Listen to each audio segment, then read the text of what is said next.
All right, welcome to the Digital Hospitality Room, the Rising Tide LinkedIn Live series every Wednesday, every Friday. If you're listening on Spotify or Apple Podcasts or YouTube or wherever you get your podcasts, we're grateful that you're listening. We hope you get value from these rooms, value from this community, but more importantly, we hope that at some point you get on LinkedIn and you join us live, come on stage, share your story, tell us what you're working on, tell us what you believe in, and connect with the community. Thank you guys for being here. Please raise your hand, come up on stage. Today, we are going to talk about clarifying your big ask. So we've got a lot of people in sales, a lot of people in marketing, a lot of business owners. We want to talk about simplifying your ask. I have a story that I'll share, which prompted today's room topic, but we also want more topics for the room. So we're starting to crowdsource topics in advance. We're going to try to do, Kyle and Stove are going to do a better job helping out, get these links out earlier, try to grow the community, grow the room, get more hosts to host the rooms, and also get other topics that you guys want to discuss. So please send me a message at Sean P. Walchef on Instagram. You can send it on LinkedIn, whatever's the easiest platform. But we want to grow this community, and we're grateful that you guys are here. Let's go ahead and do introductions. Troy, 60 seconds. Who are you? What do you believe in? Where are you dialing in from, or signing in from, I guess, better? Hey, everybody. Troy Hooper, founder and CEO of Kiwi Restaurant Partners. We're a restaurant emerging brand scaling firm that helps emerging brand founders scale their restaurant concepts at speed while improving the quality. Our largest client and in-sourced benefactor these days is Pepper Lunch Restaurants under the Hot Palate Holdings company. I'm the CEO in North America, co-CEO of the brand globally. And we're growing this experiential Japanese fast casual brand really, really rapidly in the US. If my graphics team could get me some artwork more quickly, we would have some massive, massive announcements to make. But we are selling quickly. Southern California, forget about it, everywhere. Every city in Southern California is about to have a Pepper Lunch in it. So we're excited. Lots going on there. I'm dialing in from currently the 101 freeway in Camarillo, California, headed from Oxnard to Artesia for my 5th day in a row, hosting lunches with high-powered, influential, wonderful people. Got to have lunch with my non-brother by the same name, Andy Hooper. And I believe in community. I believe in making the drive. I will have driven 30 hours or so this week total to host people at the restaurant that I have and or are building a relationship with. And so I think that's the most important thing is network, community, genuine relationships, putting in the time, putting in the work, putting in the effort, giving without expectation. Elizabeth, you know what we need though? We need a graphic that we all could have that when we're hosting, it's like you see for these conferences. I'm speaking at the such and such conference. We need one of those banners for this room that's like, I'm hosting the digital hospitality group, whatever on the LinkedIn Live. I think that's so when each of us takes turns hosting a room when Sean's not available, we could put that up as sort of our promo. Maybe I'm attending and I'm a speaker or I'm a host of banner. I love it. Troy, I just want to make sure everybody quickly, casually got the co-CEO of the global brand. I think that's the first time I've heard those words come out of Troy Hooper's mouth. But. Yeah, I guess I haven't said it in a while. It's a lot to say. It's like a big introduction, but yeah, you've never said co-CEOs globally. Don't. Okay. I'll get a Berkowitz verification. But yeah, probably verified. Yeah, okay. Verified. Right, thank you, Troy. We appreciate you. And yes, we believe deeply in community. For those that don't know, this community started on an app called Clubhouse, a social audio app. We have transferred over to LinkedIn Live. But more importantly, we believe in digital hospitality. All businesses need to be digital first, especially brick and mortar businesses, and every business is in the hospitality business, whether they know it or not. We have incredible tools to connect people all over the world if you're willing to speak your truth, if you're willing to share your story. Yes. Over 3 years, or did you start this in 2020 on Clubhouse? No, 2021. I think it was 2021. I found the original Google Calendar invite, and I believe it was August. Spring. August. Summer. August of 2021. When we started officially like weekly meeting. Oh, got it. And Oh, officially on Clubhouse, like on the regular. the whole idea was building in public. How does a restaurant become Yeah. a media company? And we just had our company calls weekly on Clubhouse. And You should go back and find that date. We should stamp that as like the annual anniversary. I did. I sent it to you. Oh, I'm sorry. Yeah, okay, I know. I'll look for it's it. okay. That's I got digital receipts. See, Let's go. Digital receipts. there it Well, the is. anniversary's coming up. That's what matters. Let's plan something. Come on. Troy's hosting a party. Is what's happening. The 3-year anniversary show Wednesday. There it is. Jason Berkowitz, Mike is yours. Go ahead. Rabbi On Berkowitz. that, are we? I think Troy, you're taking lead, but you've got a lead on a lot of things to plant the seeds for our in real life meetup in Chicago next year at the National Restaurant Show, so that we absolutely get an event together with all of us. Let's make sure we keep the pedal to the metal and keep that moving.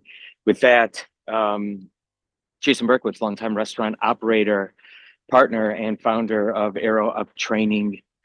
We help develop supervisors into effective, compliant leaders, currently extremely focused on navigating this new win that California gave to restaurants if you train your managers and support your teams to minimize PAGA lawsuits, which was just taking down so many companies I know. So we've banded together with a bunch of lawyers, operators, HR leaders to enhance and iterate on our single one-stop shop paint by number solution. I genuinely believe in community in this community and reaching out. We've got some big opportunities and fork in the roads approaching, and I'm reaching out and relying on advice to help me get there. And that's huge. And even one perfect, beautiful example of something even separate was helping a buddy grow his restaurant, or as he starts to navigate going from 1 to 2 locations. And I reached out to our good man, Troy Hooper, for some advice and a recommendation on a good company to get him some data. And Troy just jumped in and started doing the work himself. And so that's really just goes to show you, ask for help. We are all here to help each other get where we need to go. So it's great to be here. Magic. Thank you, Jason Berkowitz. Elizabeth Doss, Mike is yours. Thank you for being here. Go for it. Hey, everybody. Elizabeth Doss here. I am an animator, graphic designer, but I help brands and businesses leverage animated GIFs to harness their thought leadership, to connect with their community, and also to increase engagement across social platforms, including LinkedIn, and just seeing some really fun stuff. I'm calling in from Travelers Rest, South Carolina, which is just north of Greenville. We're near the mountains, not the beach, sadly. I did grow up in West Palm Beach, and so I do miss the beach a lot. But I believe in the power of connection and staying connected to people, and that you can bring joy and just by paying attention to when someone drops in your mind, and just shoot them a response, or you see their content online and you respond to it thoughtfully. You can really make somebody's day when you have the opportunity to do that. So anyway, I think connection is powerful in the digital social age. And I will hand it back to you, Sean. Thank you, Elizabeth. We appreciate it. Stover, are you able to unmute? Welcome. So you just jumped into the room. We're just doing intros. So if you want to do an intro, go for it. Yeah, hey, just got out of a doctor's appointment. So driving back to the computer where I normally am for these. My name is Stover, executive producer of Cali BBQ Media. Work closely with Sean and the team to tell as many people about smartphone storytelling as we can. We learned many years ago that we could start telling our own stories online with our phone and all this technology and tools that were popping up. And we really want people to understand that they should and can do it. They don't have to wait for someone else. So that's why we meet here, and I'll see you guys in a few minutes. That's awesome. Funny story, not funny, is I was making a reel to tell the story about our grand soft grand opening at our Cali Barbecue Navy Exchange location. So it's a QSR, really big deal for our brand, 16 years. And you have to have base access to come on. So Aaron, my production side of Cali Barbecue Media, the video team that comes with us to Chicago and does all of our big events, they haven't been here to film any content. But if we're going to go into our thesis, we've got to use the tools that we have in our fingertips. And I've been taking photos, I've been taking videos, and I made a video. It took me about a half hour to stitch together a bunch of videos from the time that we signed the lease to having Chef Robert Irvine come in and walk the property with us to putting up signs. And I made it and I posted it and it disappeared. It's a magical Instagram problem that it's there. I did voiceover, I did all the work, and it's content creator problems, but I'll try again. That's not going to stop me. So Heather Cox, please, mic is yours. Go ahead. Hey, everybody, Heather Cox Codes, social media strategist and digital content creator for almost 15 years, actually cooking right now. Social media director for Miss Delaware USA, Miss Delaware Teen USA, social media director for Real Calm, author of a book called The Connected Kid, host of 2 podcasts, two-time TEDx speaker. And I am calling in from Newark, Delaware, which is just right outside Wilmington, northern Delaware. And I believe in just doing what you want to do. If you want to write a book, write a dang book. If you want to write poetry, write poetry. If you want to sing, just sing. Just do what fills you with joy. Because there's no room for things that don't bring you joy. I love that show on Netflix. Finding Your Joy with Marie Kondo, whatever. So you just like, if it doesn't bring you joy, get rid of it. So get rid of the things that don't bring you joy. Thanks. Huge fan. Awesome, Heather. Thank you for being here, for showing up. You're one of our digital hospitality leaders. Hildy, mic is yours, 60 seconds. Who are you? What are you working on? Where are you dialing in from, or signing in from is probably more important, more appropriate. Go ahead. Happy Friday. I am a Atlanta-based recovering New Yorker, and I like to say recovering New Yorker because I don't know that you ever recover from being born and raised in New York, although most people say that I don't have an accent. But if I tell a New York joke, believe me, the accent comes back. I sell swag for a living, which is a huge amount of things that people don't even realize. So that's why I do try and post daily an educational info minute so that people can be like, oh, I didn't know that. Like last week, I did the new Ray-Bans that are connected to Meta. So you can wear them and you can see everything that you would see on your phone. So maybe we won't have that bone sticking out of our neck from looking down all the time because we can look through our Ray-Bans and see everything we could see on our phone. So, and those can be branded. Well, actually, not actually the Ray-Bans, but the case that they are stored in.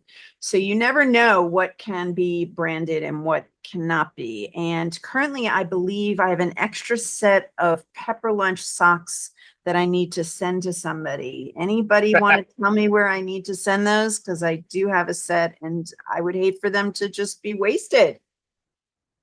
Hildy, Yeah. it's Troy. 2 things, 3 things. One, I got to tell you which pair of socks I like over the other, and I need to order more. I also need shirts. My team's upset with me that I'm the only one walking around with shirts practically. But I need shirts for my team. I just hired a bunch of people. Thirdly, smack anybody in the face who says to you, you don't have a New York accent. My stepmom's from Melville.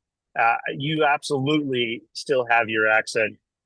It's not like, I guess, what people stereotypically say is a New York accent that maybe they're like razzing on. It's a very nice New York accent, but trust me, as far as I'm concerned, nobody should be confused about where you're from.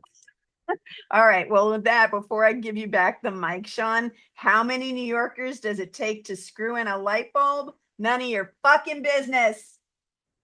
There it is. Hildy, amazing. And for those that are new to the community, yes, business gets done over the phone call, over the LinkedIn call, over the podcast that you're listening to. That's how we do it. Deep community. If we know what you're building, if we know what you're working on, if you're willing to ask for help, amazing things can happen. So thank you, Hildy. Kyle Pfluger, are you able to unmute? Take 60 seconds and let the group know who you are and what you believe in. I am. What's going on, guys? Always a pleasure to be here. Apologies, I was a few minutes late today.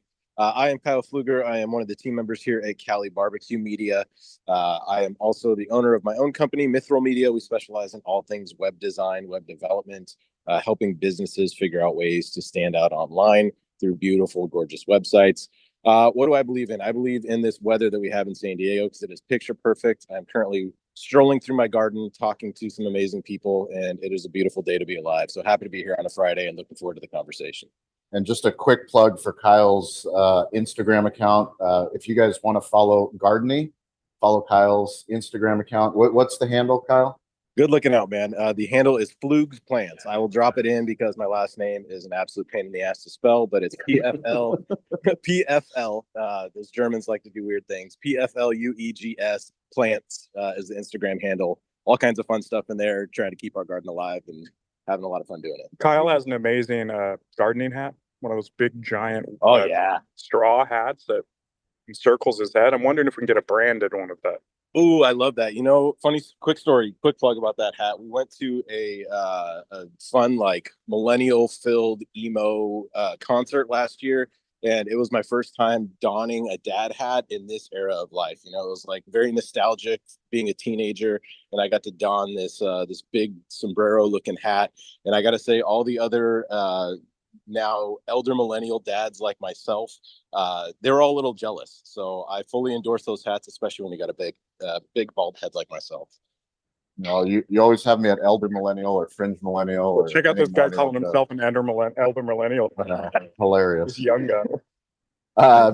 Thank you, Kyle. Eric, welcome to the stage. Thanks for being here. Thanks for coming back. Go ahead, 60 seconds. Hey guys, Kyle, I spent my morning in my garden too. We got a bunch of rain last night, so it was real easy to pull a bunch of weeds today. But I'm scared to look at your Instagram channel because you're probably going to show me how bad I am at gardening. But we'll get there. Anyway, I am Eric Farrell. I run thewordkitchen.com, ghostwriter for food and beverage hospitality brands. That's slowly getting narrowed down. What do I believe? I believe every single meal, breakfast, lunch, dinner, and dessert, can be made spicy, and it can be done well. And that starts with pancakes. That's another story. That's a great teaser. I love it. Spicy pancakes. I haven't heard about spicy pancakes. I want to learn more. I want to hear more. That's a great. Richard teaser. got that story, but I'll save that one for another day. Fantastic. The fuck out of here, spicy pancake. Troy doesn't eat anything spicy, so I don't know. Here we go, Richard. Mike is yours, my friend. Teach us some English, some proper English, and let us know who you are, what you do. That'd be my pleasure. Hi, my name's Richard. I run a business called Richard Solutions, doing branding, coaching, and mentoring all across the world. You can tell by my accent, I'm an Englishman who would like to be in New York. I would like to help you, Sean, avoid any faux pas when you're in the UK with the English language. And I hear you guys do a lot of ass kicking. No such thing. Ass is an animal. The word is arse, not ass. Os or arse? I'll give you both of those. Not the Arse, same thing. not ass. Not Ours ass. is Irish, isn't it? I'm learning something every time Richard speaks, so I don't know. Richard, we appreciate you. We're grateful. Mike is yours. Mike LaRue, the Mike LaRue Show. Go for it. Mike LaRue show. That's still, it's not a show. You got to Okay. publish for it to be a show. Yeah, I know. I even got to the point where I might be. He did yesterday or this morning. Mike put out a new episode. Check it out There- from the couch. There you go. Yeah, it's work in progress. Mike LaRue, Vice President Franchise Development for Angry Chicks. We are a Nashville hot chicken concept, calling in from Newport Beach, California. I can definitely attest to Troy not liking spicy food because who goes to a hot chicken concept and gets the one thing on the menu that's not hot? So we got Hey, tender with- you have the naked chicken on the menu. It's perfect. I know. I appreciate Buttermilk, no spice. It's really good. Everybody, go to Angry Chicks and get the not spicy food. Troy, do you not like cucumbers either? Is that what I remember? Or is it That's ranch? true. Ranch dressing too? No, I love ranch. I Okay. don't like cucumbers. You're right. Cucumbers and spicy. Got it. So, what I believe in, it's interesting. And Troy is by far probably the best that I know who does this. But when it comes down to bringing value to people without any expectation of compensation for that value,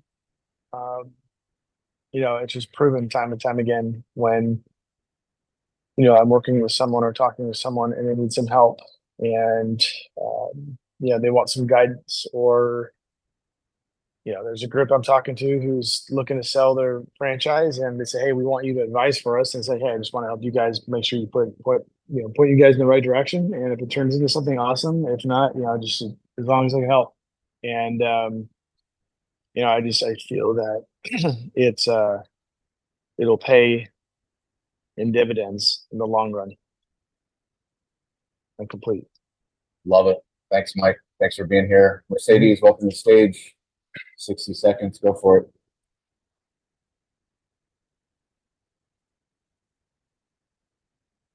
Can't hear you, Mercedes, unfortunately. She had trouble last week. There I she know. goes. She'll be back. We'll be back. Jordan, go ahead. Thanks for being here. Hey everyone, happy Friday. Jordan Silverman, co-founder and CEO of Starfish. I believe in helping small businesses become financially literate. I was talking to a bookkeeper, one of our clients this past week. He threw out some crazy stat of 80+% of restaurants just aren't comfortable reading a P&L statement. And that just blew my mind. And that's really what we're trying to solve. Calling in from the car, running some errands. And I also just want to give Mike a shout out because I can personally attest to Mike just helping out with no expectations. I had a couple of questions on best ways to sell software to franchise systems, something that I know a little bit about, but not too much about. And Mike was very, very helpful in that. So Mike, thank you. And again, as we talk about all the time, reach out to people in this group because everyone's, as Sean says, weirdly available and willing to help each other. So happy to be here. It's awesome. Thank you, Mike and Summer, Adam, Thank you, Jordan. Mike, Rosie, Simon, Wesley, Chris, Laura. If you guys want to join us, please raise your hand. Come up on stage. We'd love to have you. Dean LeBay, go ahead. Mike is yours. I'm not I'm gonna try that.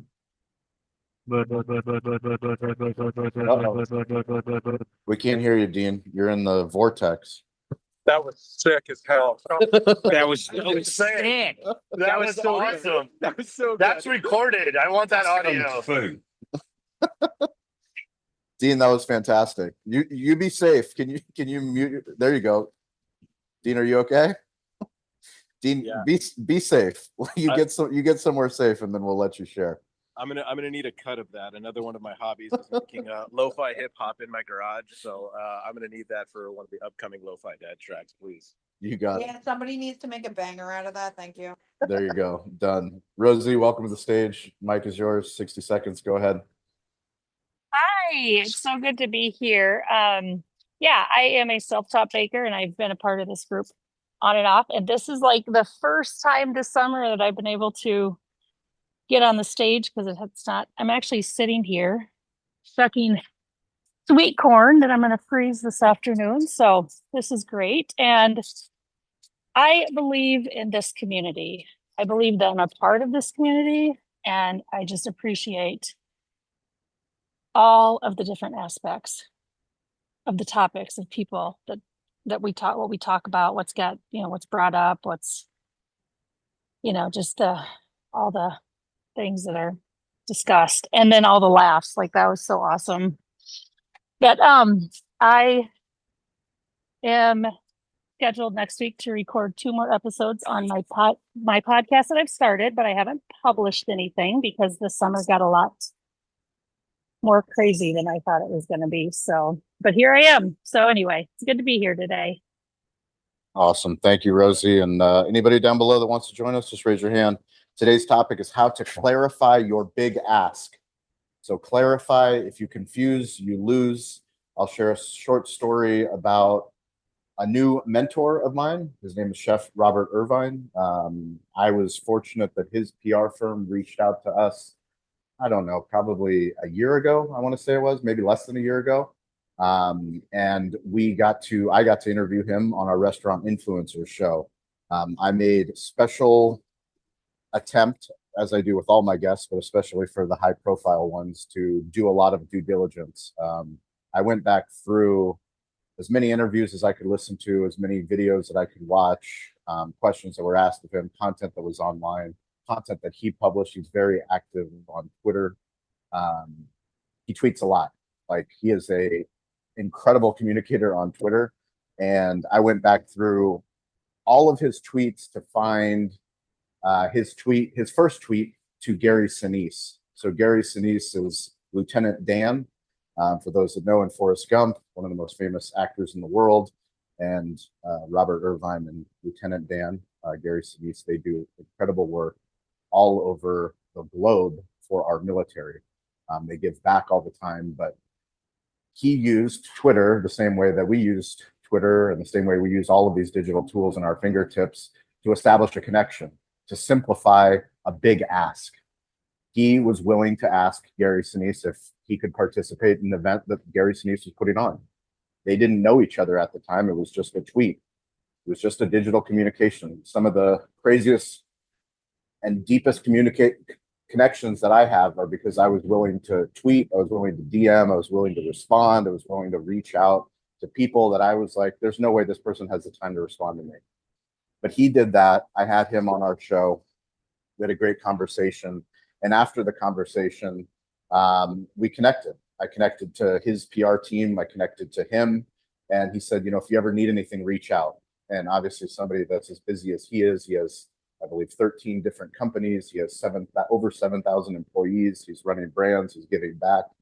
Like, he doesn't have time to, answer my questions, or what question am I going to ask him? Well, fast forward a couple months and we got awarded this Navy exchange contract for Cali Barbecue. So we get to have this 800 square foot location, all with national brands, Panda Express, Pizza Hut, Subway. And we get this opportunity to open up a restaurant, Cali Barbecue, in this space. And nobody on earth knows food and beverage for the military pretty much better than Chef Robert Irvine. So I said, why don't I text him and see if he's willing to take a quick call? Not only was he willing to take a quick call, he got on the call. We talked for half an hour that first call. He asked me so many detailed questions. He was willing to give back. And I said, I'll keep in touch with you as the progress goes. As the progress goes, I reached out to him again, and he happened to be coming to San Diego to do a bottle signing. He also has a liquor company. He was doing a bottle signing literally next door to our location.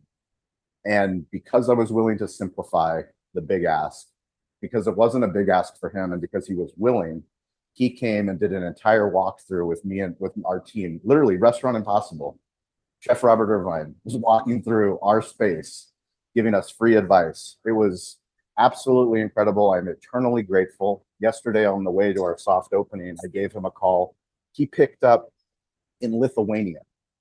He was in Lithuania on the other side of the earth, and he picked up my phone call just to check in.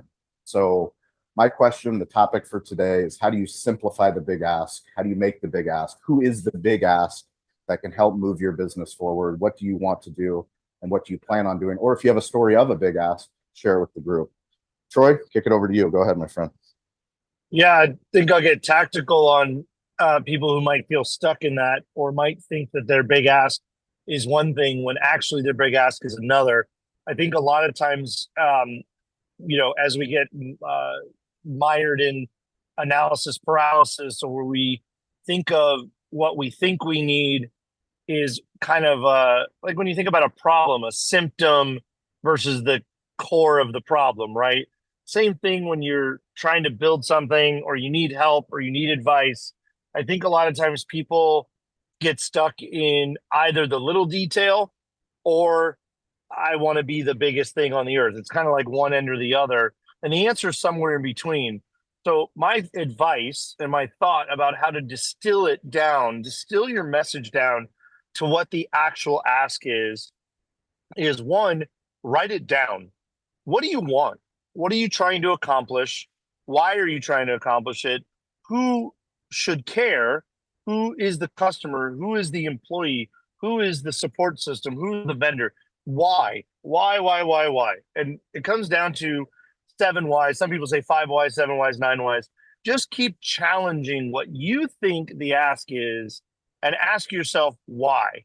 Why is that the ask? Why do you need it? Why do you want that? Why would anybody care? Why would they want to help you? Why is that the person to give you what you need to get that thing? you've really got to sort of journalize. This is a brainstorming exercise, because what you've got to get it down to is the fewest words of the highest impact message that's easiest to understand, that converts to the actual call to action you want to have happen, right?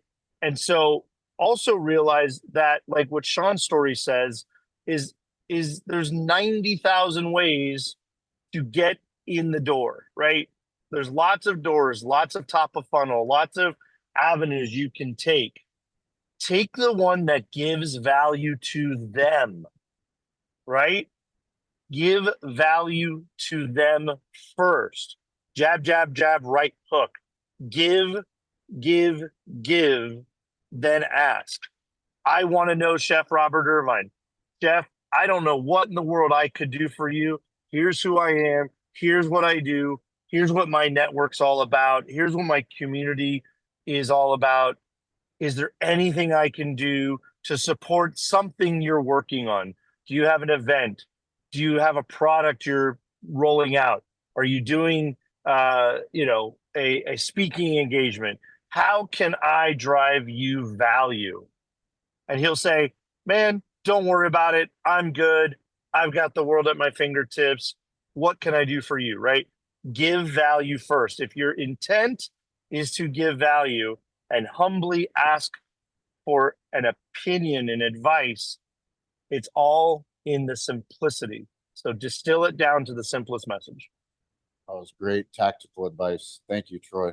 You know Jason, what, Sean, I go have ahead. something I remember on that topic really quick. Sure, I go ahead. remember one of your mentors, David Meltzer, was talking to Gary Vee many years ago. And I think it was the conversation where Gary Vee told David Meltzer that he never lets someone else do him more favors, because he wants to have the upper hand when it comes to doing stuff for other people. Because once someone starts doing a lot for you, then you have to do stuff for them. So his strategy is always do as much as he can for other people. So that way he's not beholden to, to others. So Gary Vee has a hard time letting people do stuff for him because of that. And so that's just something to think about too. Like, how long have you known someone before you start, hitting them with that, and let them come to you sometimes too? That was great. Thank you for adding that. Jason Berkowitz. I guess following up on what Stover said, what's great is that if you can build to a relationship that you're no longer keeping score, which is awesome. To the topic at hand, following up on that strategy that Troy was talking about, for me, it was interesting a couple of years back when we decided to really put a focus on getting the insurance companies to pick up the tab and to see the value in the training and compliance solutions we provide for restaurants. And so understanding that, we now have to talk to the big carriers and these giants about how we're affecting their bottom line. And I knew that there were two things that I had to really master. Number one was, what was their vocabulary that they care about? And two, what's the biggest problem we're solving for them? And so what I did was I literally dropped myself into every insurance webinar. I'm still on a weekly meetup with top, whether they're venture, insurtech, whatnot. I went, just immersed myself in this world of acronyms and Googling them, and jumped on podcasts, and sometimes spoke eloquently and sometimes like a moron. But it was putting myself in the arena, and I learned the language and I learned the problem to solve. And where I had been talking about compliance, for example, which is what a restaurant cares about, insurance companies care about risk. And the problem that they worried about was, how do you lower me spending money, which I had to learn about their business model. And to a restaurant, I can tell them, we're helping you develop supervisors into managers. As I started to shift to the carriers, I knew that I had to tighten it up to help you lower risk and capture data for stronger underwriting. That's what they cared about.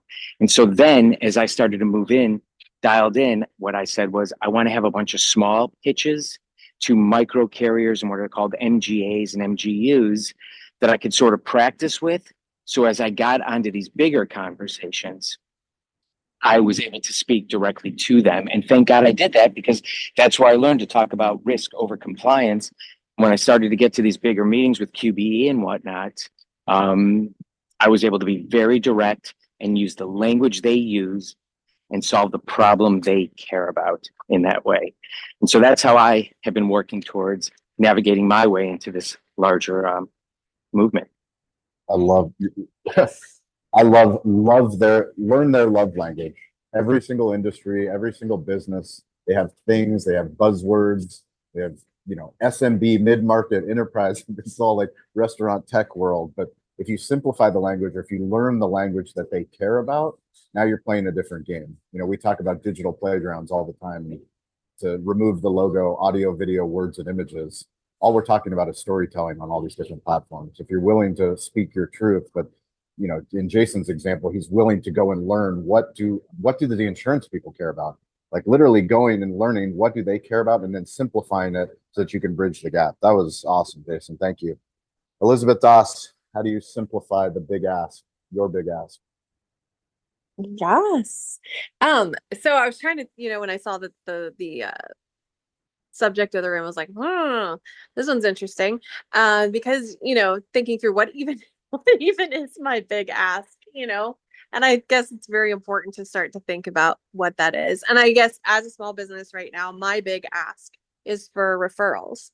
And so I try to remove obstacles from my current clients to make it easier for them to refer me, and that I incentivize referring me by saying, if someone asks how you're doing gift stickers on Instagram, how you're doing these gifts on LinkedIn, if you'll send them my way and tell them who sent them type thing or whatever, but I will give them an incentive for sending people my way. So that means free animations for them as a bonus when they, I basically turn all my clients into mini influencer affiliates on my behalf. And so, but I do the ask of saying, if you refer, then we'll get you some more content, because I can't afford to pay influencers, but I can afford it in my marketing time budget for myself to be able to do that. So I think like incentivizing. My other quick thing is I shared a little bit about this on Wednesday, and then I put a post out on LinkedIn about just very quickly, on my birthday, I decided that I needed to dust off this children's book that's been living rent free in the back of my brain. I've done portions of it. I want to shift into the illustration side of it now, but I was getting stuck there, and I realized I was about to put it away again and say this is too much to do, but then remembered that I had this connection from years before. I'd taken a class with Tim Davis. He was the guy who did the hidden pictures for Highlights magazine for years, like hundreds and hundreds of those. So many of you, if you've ever been in a doctor's office and you pick up that magazine and you do the hidden pictures, well, now he teaches that in schools. He gets grants from U.S. Department of Education, as well as the Arts Council here in South Carolina. And he goes into schools and teaches children about hidden pictures. So that's who this was. But I reached out to him and I said, because he lives in my small town here, and he remembers me every time I run into him at coffee shops. He's like, when am I going to see your books? Because he remembers me from drawing. I was the first kid who brought an iPad to his class many years ago, and he was fascinated that I was taking notes digitally. And so that's me ahead of the curve. Anyway, but I sat down with him and began to ask him questions, and it exploded with ideas. What I thought was just like this simple book that I was doing, he plunged me into the depths of the themes that were coming out of it, of these other things. But what I was conscientious of is something my husband and I were talking about. He said, now your ask at the end of this conversation, this is my husband coaching me. He worked for a law firm for a long time. He's my coach, but he was saying, make sure if you ask him for further consultation later, that you infer that you will pay him for his time. And I think that's something that we've gotten used to with people that were like, oh, they know how to do this. Oh, they know how to do that. Well, there's a part where you need to conscientiously thank them and not just assume that everybody wants to work for free, and make sure that you are making that effort. And so we had a good conversation about that. He said, of course, and he's interested in the project. But I was also seeing ways that I could barter with him, helping him with some social media stuff and content creation. And so just thinking along the lines of not making it all about you and how can you, and I know people are touching on that as well. So those are my two big things. Remove obstacles to make it easy for people, incentivize it, and then also make sure that you're not sucking your dry these people that are generous with their time and with their expertise. Back to you. Elizabeth, what is the referral? If I right now refer somebody to Elizabeth Doss to make gifts, which she does amazing gifts, go check out Cali BBQ Media all together. You can see all of the gifts that she's made for this community. But what is, I want you to clarify your message so all of us that are your clients will know what we get. Yes. So if someone comes to me, then you will receive 3 unique designs, which means 3 new Instagram stickers, gift stickers to use on TikTok and on Instagram.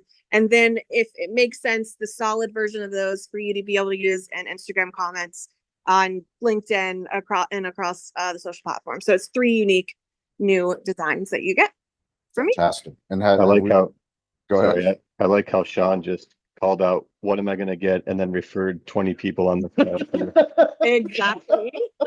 It's the power of community. But I mean, you know, so much of what we do is putting ourselves in uncomfortable positions. I mean, the amount of feedback that you guys have given me on these calls in these rooms just to improve the conversations that I have with sponsors.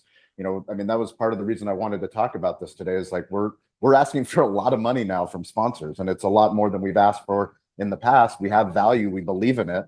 But if we're going to get to the next tier, I've got to have the courage to build out what are we giving them in return? How do I simplify the message? How do I get the right people on the call to simplify it? So awesome. Stover, go ahead. Are you available? Maybe not. Kyle. What's going on, guys? Can you guys still hear me all right? We can hear you. Go for it. So I was thinking a little bit about this one, and this is a fun topic, and it's actually timely that we bring this up. And a quick little sort of rewind on the story of how I got to be involved in Cali Barbecue Media in the first place. It all started with a couple of dudes here in San Diego that used to be radio hosts. They worked on a number of different radio stations across San Diego as morning and afternoon sports radio DJs. Man, I've got to say it's probably 6-7 years ago now. They left that and they had started their own podcast.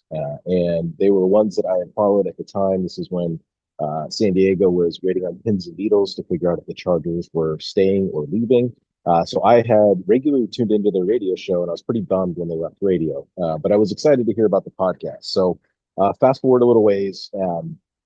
They had the podcast for a while, and they had mentioned on one of their podcast episodes that they needed a website. And I thought to myself, hey, you know what? Let's give this a shot. And I reached out and I just offered. I didn't, and I looked at it as an investment, and the investment being in myself and what I wanted to build for my company. I didn't ask them for any payment. I just offered to build the website because I thought of this as a way to spread my name out there to get people more familiar with myself, my business, what we do. And in turn, what they ended up offering was, and still to this day, they advertise myself and my business on that podcast. Now, tying that all into the Cali Barbecue Media story, that is exactly how I got to know Sean Walchef. Sean, like myself, has been a longtime supporter and friend of theirs. And so we met through this endeavor. So by me taking a chance on myself, it brought me to Sean, and now here we are years later working with Sean. Now, the reason I say this is timely is our good friend Jeff Dotza, who is one of the hosts of this podcast, just reminded us yesterday that they were celebrating, I believe it was their 27th. Do I have that right, Sean? 27th, yeah. 28th anniversary? Yeah, I believe so, yeah. 27th anniversary of Dave and Jeff working together. So it came to me top of mind as soon as Sean mentioned that this was the topic today. When we're thinking about the big ask, sometimes, it's as simple as just doing it, just committing to it and just putting yourself out there.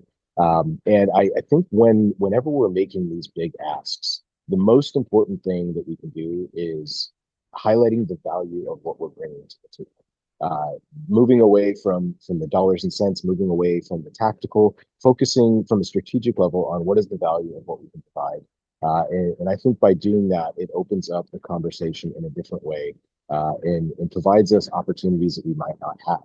So forever grateful for taking that chance many years ago, forever grateful for what that's led to and getting to work with Sean and the rest of the team here many years later. So the big ask, taking a chance on yourself, just have to do it sometimes. I'm so happy you shared that story. Adds more context.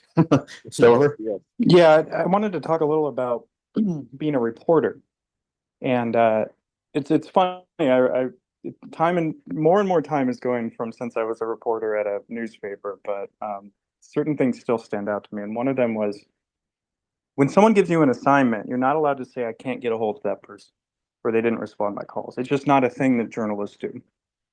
Now, sometimes people won't get back to you or anything, all that, but when an editor says, "I want you to talk to the mayor who's under indictment for this or that or this," they don't expect you to put out a call and say, "Hey, leave a voicemail. Hey, I'd like to talk to you about this," and then you never hear back, and then you go back to the editor and say, "Oh, they didn't return my calls." That's never good enough. The editor will always go to you. "Well, what else did you do?" Go, "Well, I called them back again." Okay, so you're just trying the phone. Did you try email? "I don't have their email." Okay, why don't you have it? Okay, so there's always a follow-up. You emailed them. Okay, they didn't get back to you. Have you tried someone they know? Have you tried a relative? Have you tried a different number?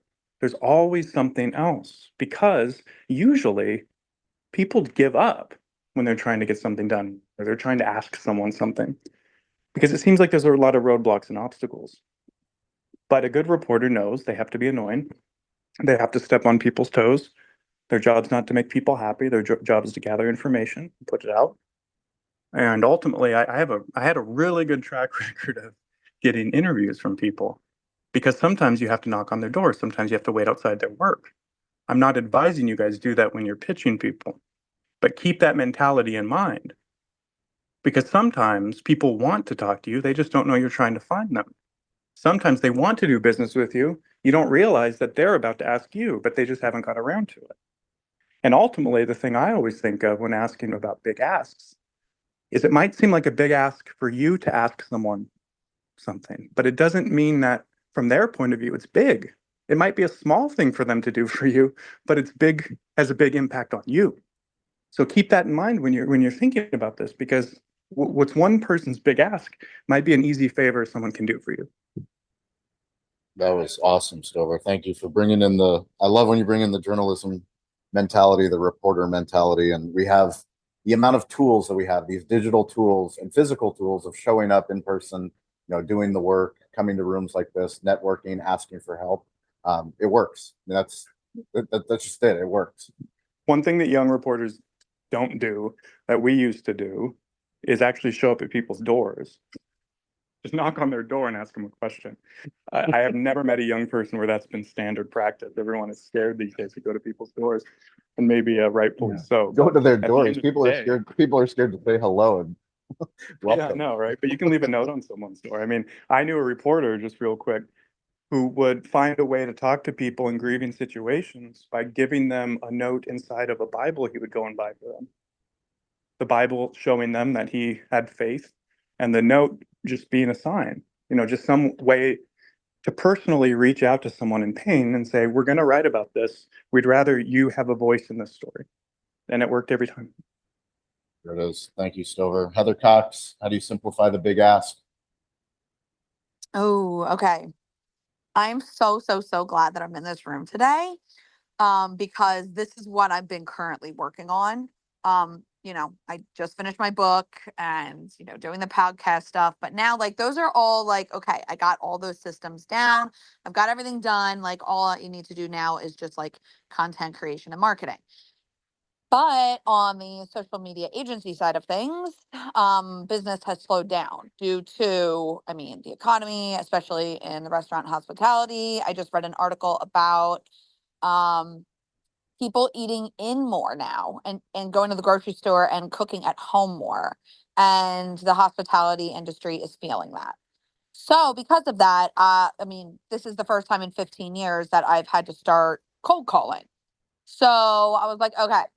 So I did like all my research and, like I said, I'm the social media director of Realcom. So like I did all this like research of their sponsors and then I went to their competitor and then I looked at their sponsors because a lot of these sponsors are like real estate, smart building tech companies. And so they don't like have a lot of social media. So like I'm trying to like break into the corporate. So I really appreciate this conversation because I am optimizing my big ask and how I do that specifically, right? So before, I can pitch all day long to small businesses all day long. And I have the expertise and the knowledge and the experience in doing that for 15 years. But what I do not really have experience in is the big ask and the pitch of the larger corporate entities like like food distribution companies and like the Cisco's of the world, right? And so I'm currently optimizing my pitch deck. That I've never had a pitch deck really because I've never really had to pitch because whenever I just have a conversation, I just land the client in the call, then I just send over a small contract and then it just kind of goes from there. But these larger corporate clients is what my big ask is, right? Because I've been doing this for 15 years. I'm now elevating myself to a point where I'm like, okay, like I want to not work with the restaurants. I want to work with the food distributors, the liquor distributors, the hospitality tech companies, because I have so much experience in the tech side and the food side. I kind of want to bring it together. So I'm currently like optimizing my pitch deck. And so if anybody has any tips, tricks, knowledge about, I've done all my research of all the people. So I just really, really appreciate this conversation. If anybody has tips, tricks, knowledge, please DM me. But I really am listening to everything everybody's saying and taking it all in because it really is going to help me with my big asks that are going to be moving forward starting in September when everybody decides that they want to go back to work and not be on summer vacation anymore. So, okay, cool. Thanks, guys. Absolutely awesome, Heather. We have lots of experience in this kind of work. Happy to jump on a call, share notes, let you know what not to do because we've done plenty of the things not to do, not waste your time with, but more importantly, how to hopefully get those big deals that you're looking for. That's awesome. Congratulations. Of course. Go ahead. And Heather, we can chat offline whenever you want to dig deeper, but you have so many vehicles right now that you've already created where you're able to provide immediate value to the folks that you'd like to get in touch with. And it may not even be inviting a specific individual that you're going to sell into onto your podcast, but maybe there's someone that may be in another position who finds value in joining your podcast, or who can find value in some of the free, GPTs or the marketing tools that you've created. And if you, like Troy was saying, if you give to these folks, it's a little bit of a longer play, but it becomes very easy to ask for them to make an intro to the person that you're trying to get in front of. That's been the approach that we take, and it seems to work very, very, very well. So and then also I would suggest, there are other folks who are like-minded, like Jay up at Cisco, who has his own podcast. And I think that you've actually been on his Not a Podcast show, but like folks like that you can kind of track down who also do similar things and find value in those things to collab, create co-marketed content together, co-promote. You're building rapport and a relationship to then it makes it very easy to, again, ask the big ask to that person to make an introduction. Thank you, Justin. Awesome, Justin. Thanks for jumping in. Anybody can always unmute and just jump in. Please cut me off. Hildy, how do you simplify your big ask? So I guess, is it humanly possible, Heather, for someone like me to join the podcast remotely, or do you really like to have it in your sexy little studio? Sexy little studio. I love it. So I have 2 podcasts, so you can totally join the one on LinkedIn that is virtual. So yeah, let's link up. I think that would be fun. And it's beyond ironic that this was a conversation in my promotional products coaching session that I do with 3 other colleagues. And what they came up with, which I think we can all use, is one of them has a template. So let's say, for example, Troy wants his friend in Colorado to ask his top 10 people that he knows are franchises to introduce him. So Troy should have some sort of a template that he can say, hey, John Smith, would you consider introducing me to your top 10 favorite people? Because we're bros, we love each other. And you know that anybody you refer me to is going to get great feedback. Here's a quick, simple email that you can send out, tweak it so it sounds like it's coming from you, but to make it easy for that person to give you the referral. And I love that idea for each one of us on the call, whether it's Elizabeth or Stover or Kyle, we can all figure out what, not just asking for referral, but make it easy for the referee to introduce you in a way that you want to be introduced. Like for me, I want to make sure people only introduce me to companies that have, I don't know, let's say 10 employees or more, or that you've gotten swag from before and you either thought it sucked or you thought it was wonderful, either way. But a lot of times people are like, oh, my daughter's getting married. Can you do $50 worth of koozies? No, I can't, because I won't make 50 cents and it'll take me 5 hours of work. So to create the template so that it makes it easy for the people that you already love and ask for the referrals. So I think that's good for everybody. And that's my gift to the room today. That is a great gift. Thank you, Hildy. That was one of the best things that people can do for me is to do exactly that. The thing that we do every 60 seconds when we come up and introduce ourselves on stage in this digital hospitality room. Who are you? What do you believe in? What do you do? Like, let us know who you are. What do you believe in? If I have that in an email, it makes it much easier to refer a client to. Great stuff, Hildy. And Laura, I'm trying to bring you on stage. I don't know why LinkedIn's not letting me. I'm sure the other moderators are also trying, maybe go in and come out, but we see you raising your hand. We appreciate it. Eric, go ahead. Mike is yours. Yeah, man, I've got so many things to say in so little time. Sean, your first story, it makes me think of how I got talking to you. I had that mindset of, I'm just a little fish in a gigantic ocean. What reason do any of these people that I try to talk to have to talk to me? And I sent you a message and I just wanted to pick your brain, and you could have shrugged that off and ignored me like a lot of other people that I've tried to talk to, but instead your response was simply just a Calendly link. You didn't say anything in the message. It was just an opening to go book a conversation. And we talked for half an hour and it was fantastic. And that's how I got into this and how I get to talk to all these wonderful people. And I'm so grateful for that. How do you simplify the big ask? I keep thinking of something that I tell my kids all the time, and it ties back into humility. Because I think if you're going to be asking something from somebody else, like all these other stories have kind of mentioned, and Gary Vee story, you need to be willing to give a ton to them. And in my position right now, I don't feel like I've got a lot to offer. I have a lot to learn. I have a lot that I'm asking for. So my big ask starts with treating people the way I tell my kids to treat people. I tell them all the time, every single room that you go into for the rest of your life, live like this. Who is the most important person in the room? And, you ask a little kid that and they get real confused because they instinctively want to say, well, me, because it's my birthday and you're going to give me presents. No, the most important person in the room is everyone but you.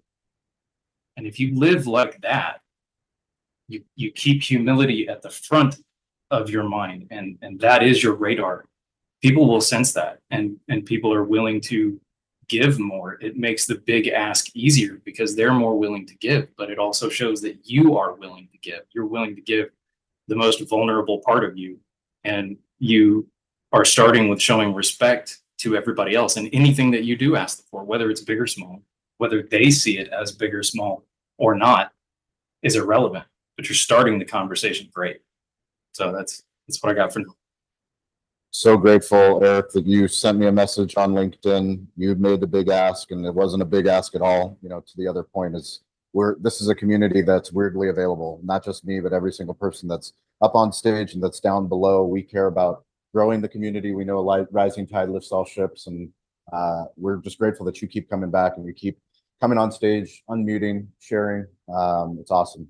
Richard, Mike is yours, my friend. Yes. Great topic. I'm going to share a story about an Englishman that went over to America in the late 70s, and he had this idea for a movie, and he went to Los Angeles because that's where movies are made. And he went to this film studio and said, right, I've got this idea. There's going to be these astronauts and there's like these aliens and they're going to fight each other. And the studio went, no. And this guy thought, you know what? I've traveled so far, I'm going to go again. So he went to the next studio and he said the same story. I want to make this movie. Like, you've got to trust me. I've done stuff before. No. And you've got to think, this is pre-internet, so they can't really look this guy up. It's kind of all based on reputation. And he's pitching this film, and he goes to studio after studio after studio and gets the same answer. No, no, no, no, no. And he gets really pissed off because he's flown all the way to Los Angeles from the UK. It's a long way. And the last studio, he went, they said, oh, well, what's this film? And he went, oh, it's Jaws in Space. And they went, here's $10 million, go make it. And Ridley Scott made Aliens. One of the most successful franchises of all time. And if you've ever seen the original Alien, you'll know how scary it is. And he got that film made by saying, this is Jaws in Space. So when Troy was talking earlier about how do you simplify your proposition and how do you get that big ask, I think that's the Jaws in Space story is one of my favorites. And I've done it for a few clients of mine. I work with this incredible French artist that restores really, really high-end picture frames. And she was struggling to explain to people what it is. And I said, all right, it's keeping stories alive. That's her Jaws in Space. I work with a tour company that does all kinds of different tours. And we came up with sharing Canterbury with the world.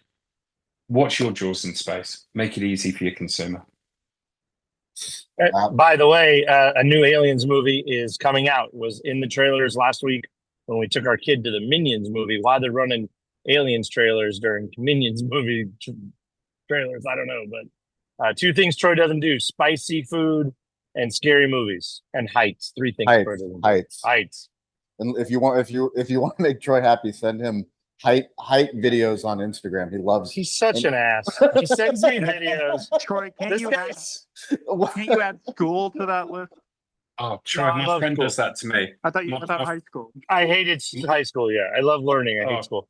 No, Troy, one of my best friends sends me height things on Instagram. I hate them. I'm with you.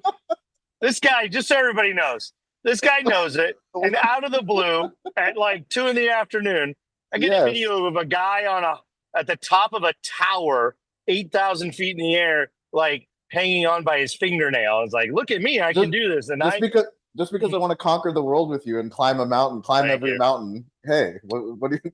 It's nice. It's nice. What Sean doesn't know is that the physiological reaction in my body is that my feet and fingertips go numb in that moment. Well, that's how bad it is. I truly enjoy going to theme parks with Troy. The bigger the roller coaster, the better. The rule of thumb, Troy, again, you can't pick your name on the playground. Don't let the bullies know what get you.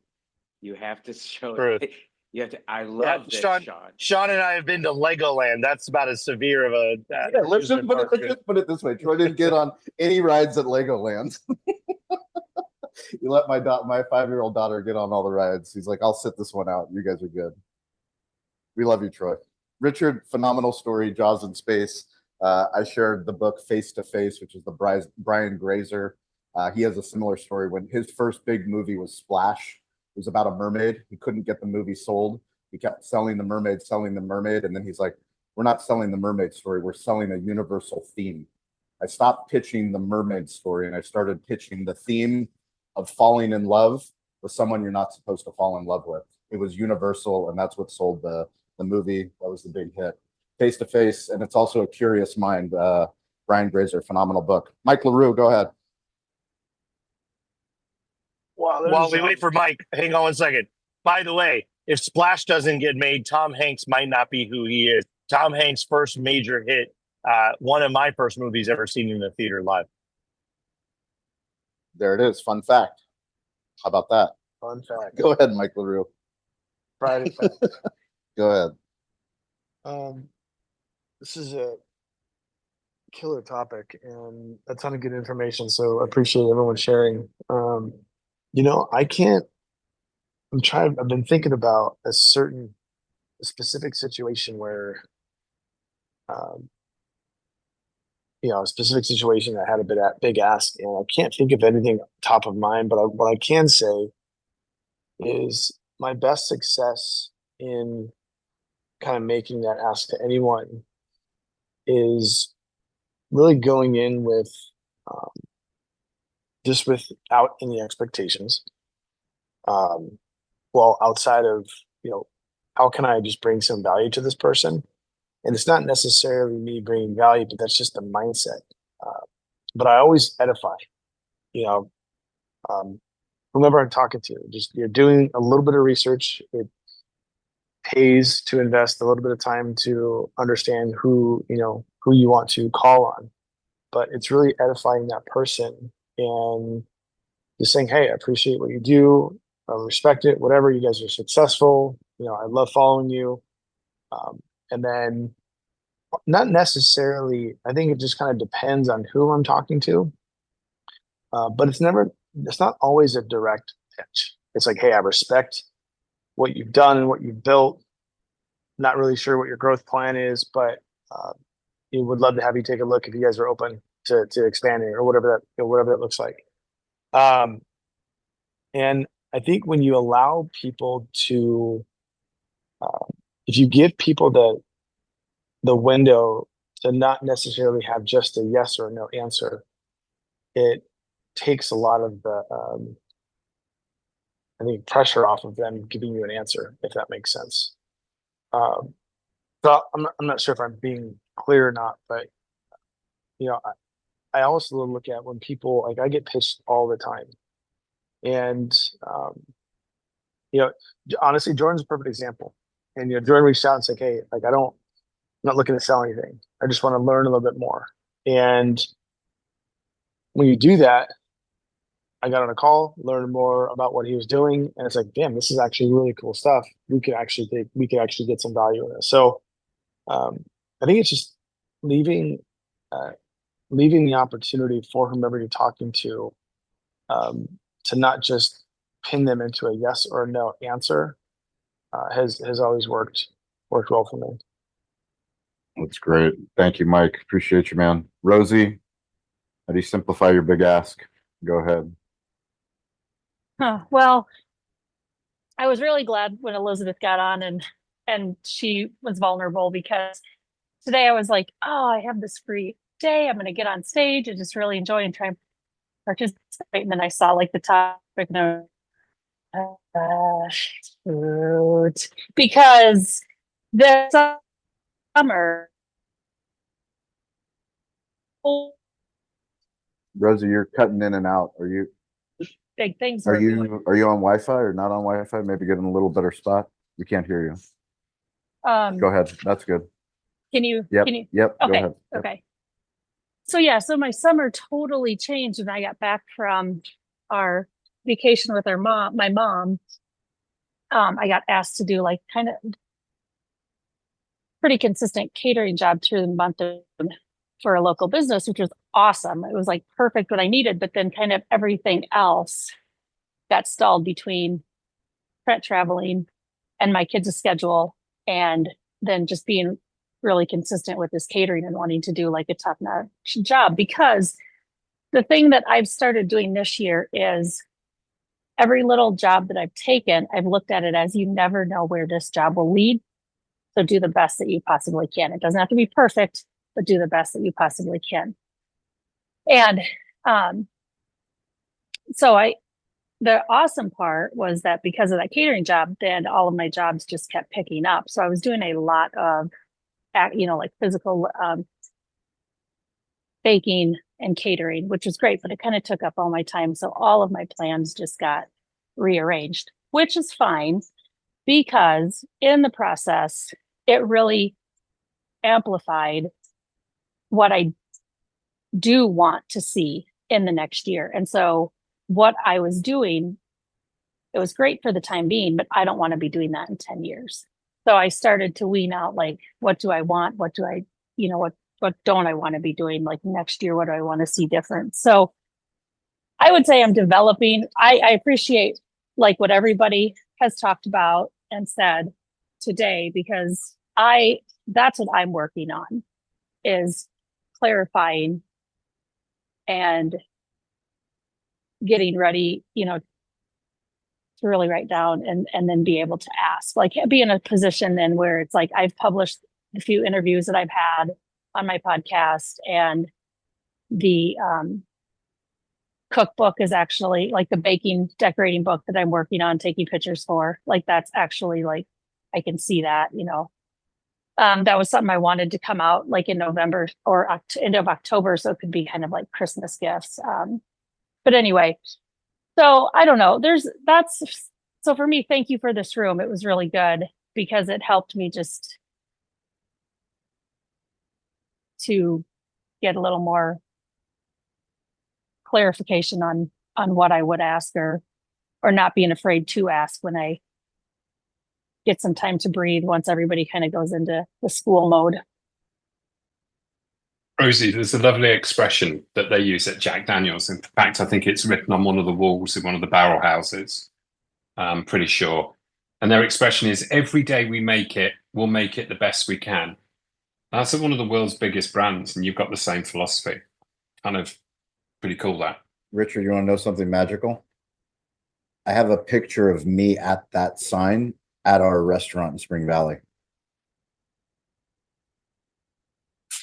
You got to post that, Sean. Cool. Yeah, I got to find it. I'm not sure if it's still in the break room, but we put that up. Yeah, it's a brilliant saying, brilliant sign. It's amazing that you just brought that up. Thank you. Thank you, Rosie. Laura, go ahead. How do you simplify your big ask? Go ahead.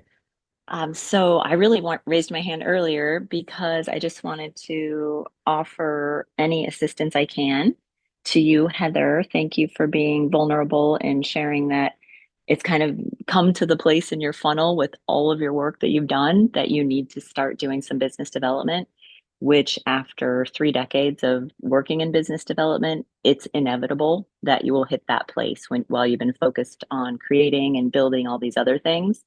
So it's just part of the cycle.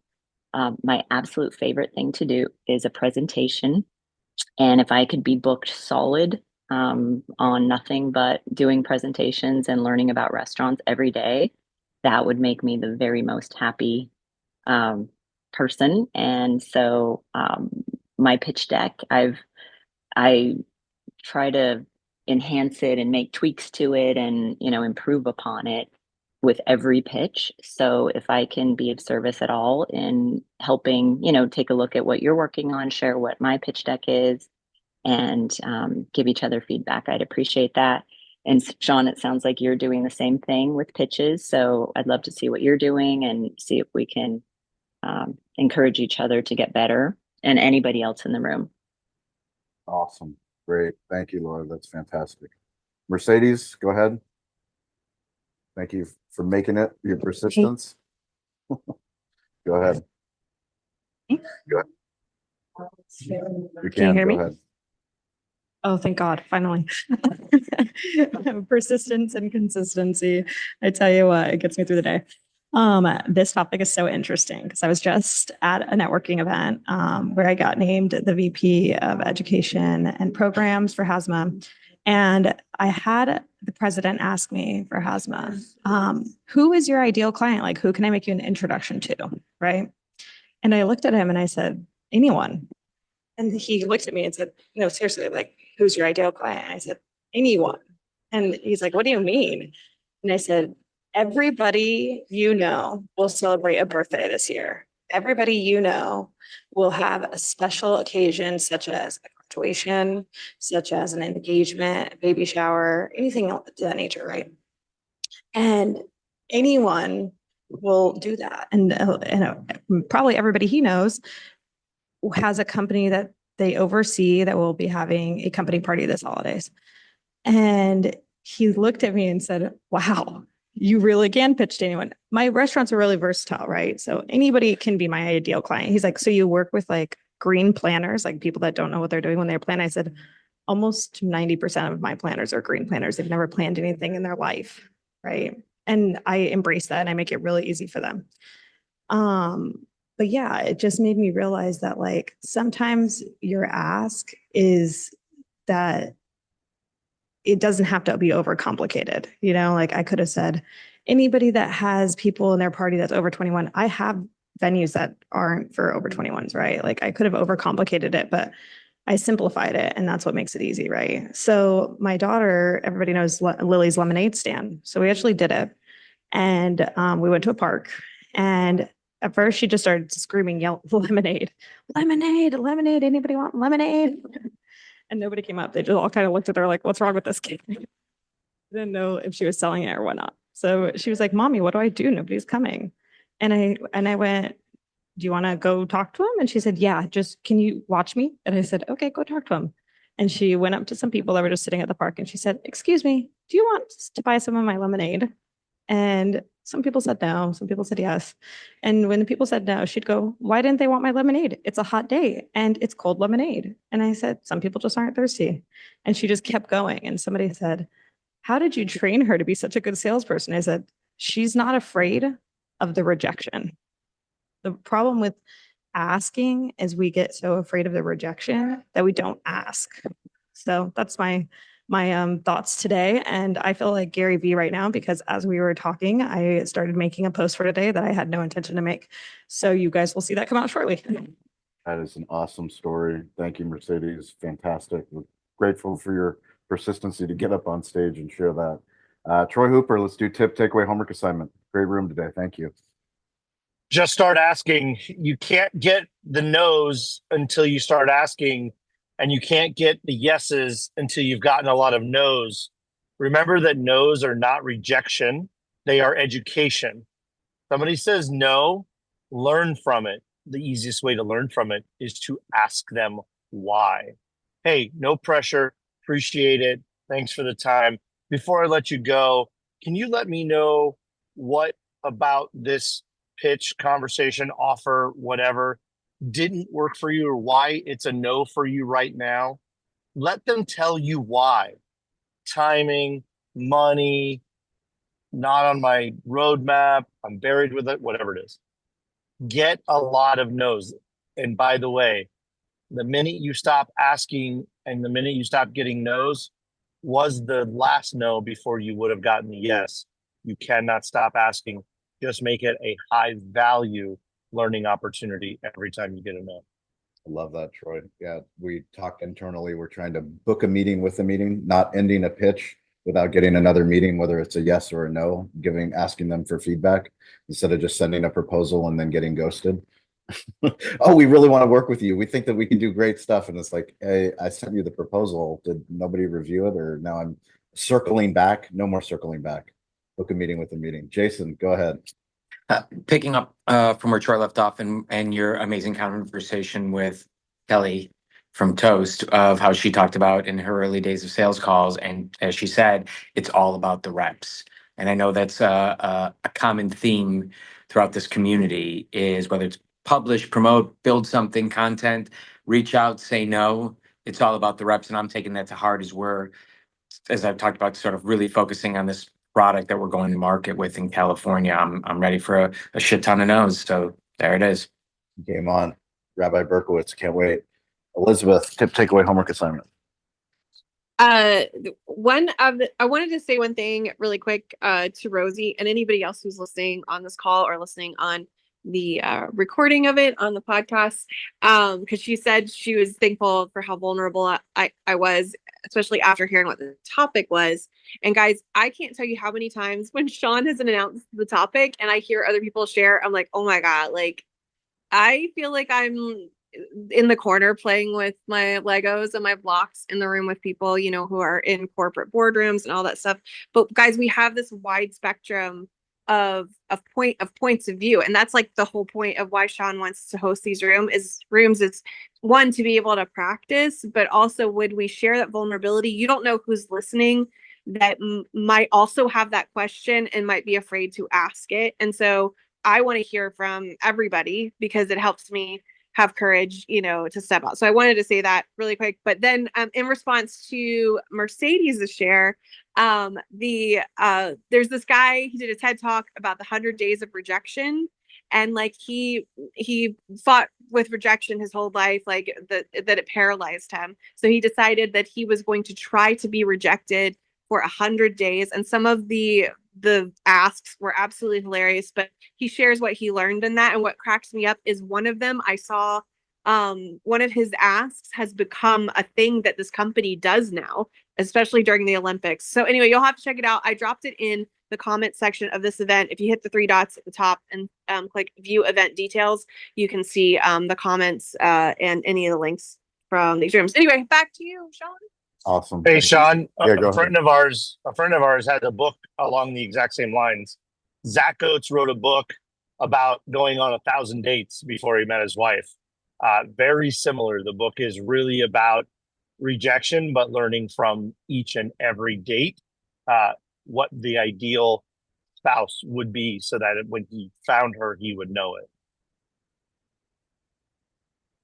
There it is. Thank you, Troy. Available on Amazon and wherever you buy your books on them. Kyle Fluger, tip, takeaway, homework assignment. Love it. Great conversation today, guys. Very much enjoyed this. Tip is just be willing to ask the question.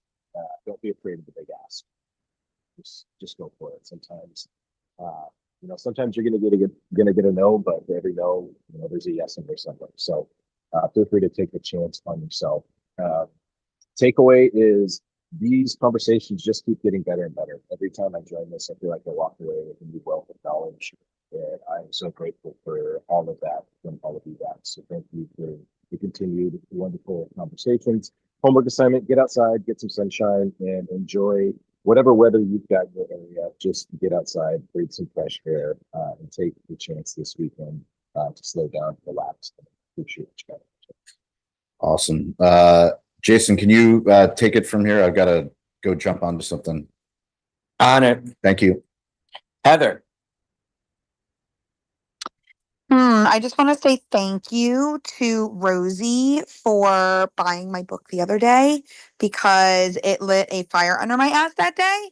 And I actually sold 4 that day, which was pretty cool. So thank you to Rosie. I know she jumped out, but just wanted to say thank you. Homework assignment.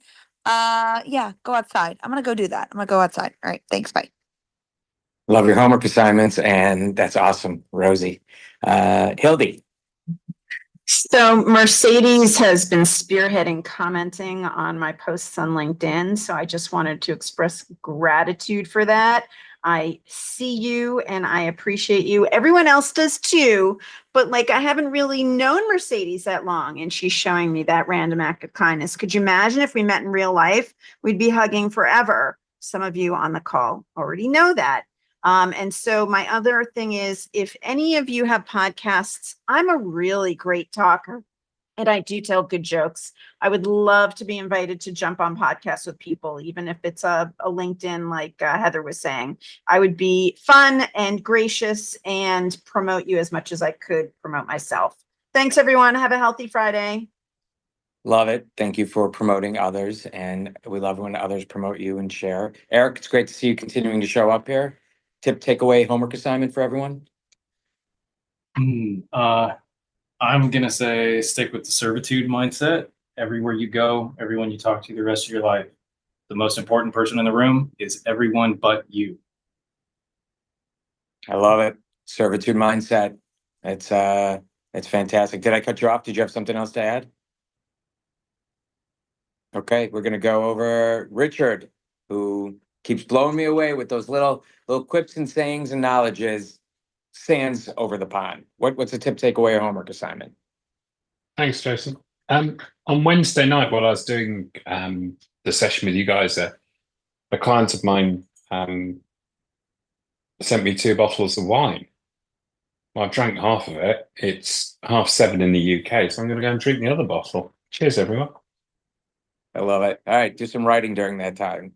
I fucking love that guy. Love that guy. What up, Mike LaRue? Tip, takeaway, homework assignment.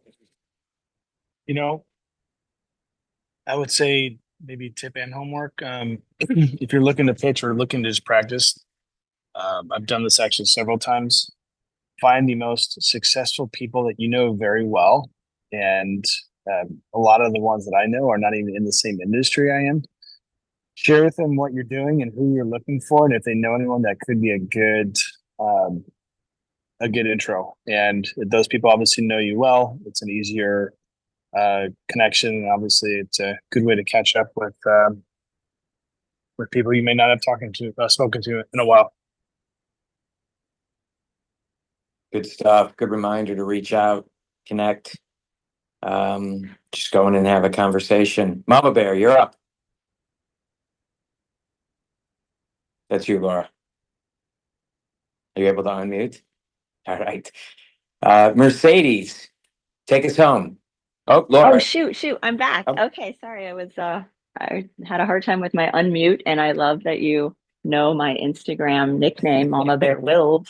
Thank you, Rabbi Berkowitz. So tip is the answer is no if you don't ask. So you've already accepted no by not asking. So why not just ask? There's a chance it's a yes. And then secondly, when you're having your meetings, in the beginning, you know everybody's busy, right? And just say, hey, what was it about my reach out that was interesting enough for you to take this call?